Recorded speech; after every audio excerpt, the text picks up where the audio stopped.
Hello everybody, it is your ghost with the most and your fabulous host Luke here. The third season of Harley Quinn recently ended, and it was a good season, but also disjointed? Maybe?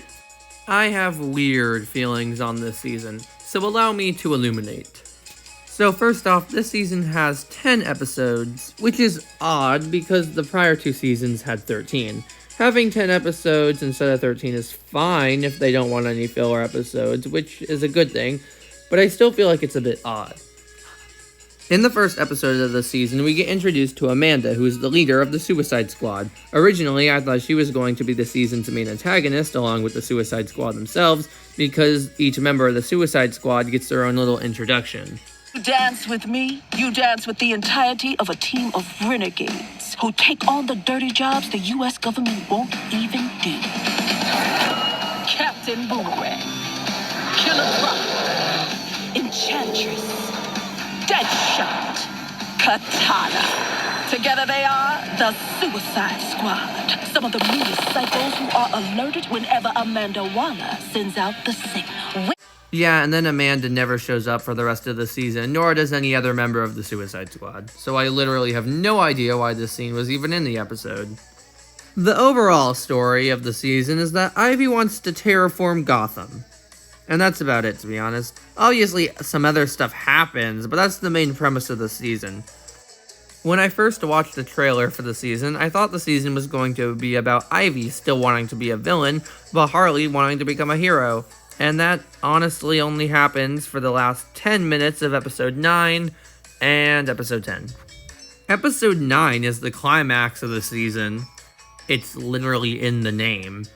But Ivy only starts activating her plan and actually starts terraforming Gotham more than halfway into the episode, and by the time she starts doing that, there's only 10 minutes of the episode left. The climax the entire season has been building up to feels really rushed and anticlimactic. I feel like this season should have had 13 episodes, have Ivy start terraforming Gotham at the end of episode 9, and have the remaining 4 episodes be about Harley trying to stop her, and her and Ivy working out their problems.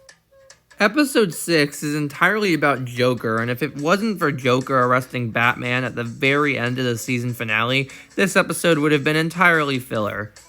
The episode is about Joker becoming mayor, and the only thing it really does is tie up Gordon's storyline, which really wasn't that interesting to begin with. And this episode isn't really bad, but more kind of uninteresting. Clayface and King Shark feel like complete afterthoughts. They're still main characters, I guess, but they don't really do much. Clayface takes the place of some actor he accidentally murders, and King Shark kills his brother, but that's about it. Dr. Psycho only appears in 2 episodes of the season, and in one of them he only has like 3 lines. He was a main character in the previous 2 seasons, but he barely appears in this one. I know after the ending of last season, it wouldn't really have made sense for him to just keep hanging out with the gang like nothing ever happened, but it still feels weird. Kite Man is dealt a very similar hand, as he only appears in 1 episode. Again, I know after the ending of last season, it wouldn't have made that much sense for him to hang out with everyone like nothing happened, but it's still weird. Oh, and you know that old guy who died in the last season, but then his consciousness got uploaded into like a TV or something? Yeah, he only appears once too. All 3 of these people used to be main characters, but I guess they're just not anymore. It honestly just feels like they only appear in this season because they appeared in the previous seasons, but they don't do anything. Psycho gets Harley inside of Bruce's head, but that's about it. This season really makes me think that Season 2 should have been the ending to the show. The last episode of Season 2 wouldn't have been the perfect series finale, but if that episode had just like 10 more minutes to it with like an epilogue, it would have been a fine series finale. Again, I'm not saying I don't like this season, but it feels like it wasn't always supposed to be like, this season wasn't always supposed to happen. It feels tacked on. Ivy is weird this season. She's good for the most part besides episode 5, and she even becomes really cool and threatening in the second half of episode 9, but for the most part, she's either working on a potion for Frank are trying to find Frank after Bruce Wayne kidnaps him. Really quickly, something that really annoys me is that in episode 5, Swamp Thing calls Ivy out for being a horrible friend. He says that he would always listen to her rant for hours, but whenever he would try to talk to her about his problems, she would find some excuse to leave.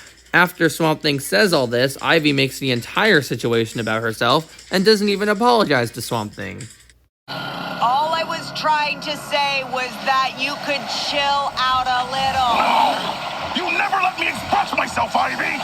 This is why we stopped being friends!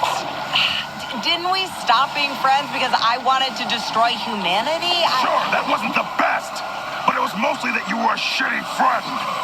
I would listen to you for hours, complaining about humans being the worst and how you didn't understand the appeal of those bougie Lacoste polos. But if for a second I tried to discuss my impending divorce to Linda and how it was ripping my heart apart, you would find some excuse to leave. You have no idea what it means to lose someone important to you. You're so selfish! The only reason why I came down here is because I lost my best friend. He's the only person who understood me as me before Harley. I'm so worried about Frank, and I don't know where he is, and I can't find him in the green because I'm not strong enough. And every second that I spend here, he is slipping away from me, maybe forever. This really annoys me, and I don't think it was intentional because no one ever calls Ivy out for this. I know it sounds like I'm being really negative, and, I guess I kind of am, but I did enjoy this season. It's just that compared to the first 2 seasons, it feels a lot more disjointed. In the prior 2 seasons, it really felt like the story was building up to one massive climax. But in this season, it just kind of feels like the story's just slowly moving along until the climax happens, and then 10 minutes later, the climax is over. The second half of episode 9 is the climax, and then episode 10, the season finale, is just the aftermath.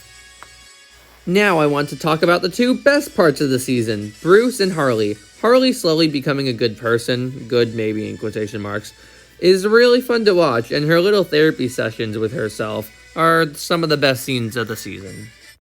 Would it be so bad to help Batgirl out? She's a member of the Bat family. Whoa, I shouldn't have to explain this to you. All right, geez. All I'm saying is it would be a lot easier if she had a friend there to help her. I am not her friend. Who are you trying to convince?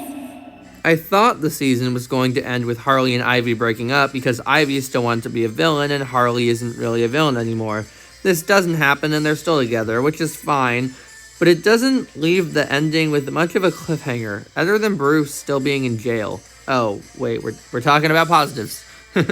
Bruce is the other best part of the season. Him going completely insane and starting the zombie apocalypse to revive his parents is so balls to the wall crazy that it actually works. I can't believe I'm about to say this. I'd love for you all to meet my parents.